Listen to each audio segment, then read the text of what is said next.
Bayangkan satu pemimpin tu datang penduduk kampung, datang jumpa dengan pemimpin tu.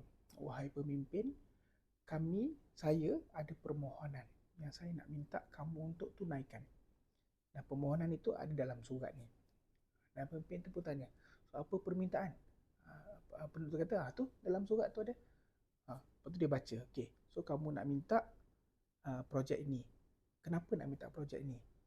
Penduduk tu kata, saya tak tahu dalam surat tu. Nak buatnya berapa besar? Tak tahu dalam surat tu. Agaknya pemimpin tu nak tunaikan tak?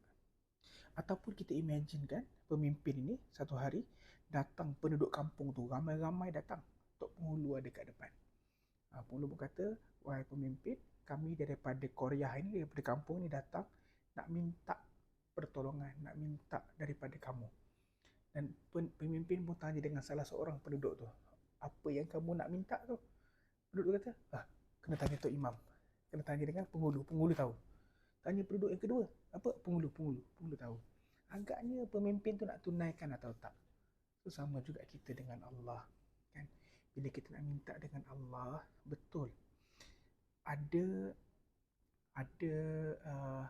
ada kelebihan dia, ada barakah dia pada doa-doa yang diajar oleh baginda Nabi. Ada barakah dia pada doa dalam Al-Quran. Sebab kalau kita baca, bukan kita faham bahasa Arab tu, dia punya maksud dalam doa tu sangat-sangat powerful. Tetapi lebih utamanya adalah kita berdoa daripada hati kita. Kita berdoa dengan penuh keyakinan dalam satu hadis. Hadis yang sahih riwayat At-Tirmidzi. Nabi SAW telah bersabda, Ud'ullaha wa antum muqinuna bil ijabah. Doalah kepada Allah dengan keadaan kamu yakin Allah akan makbulkan doa kita. Dan Nabi sambung juga, wa'lamu annallaha la yastajibu du'ai min qalbin ghafilat.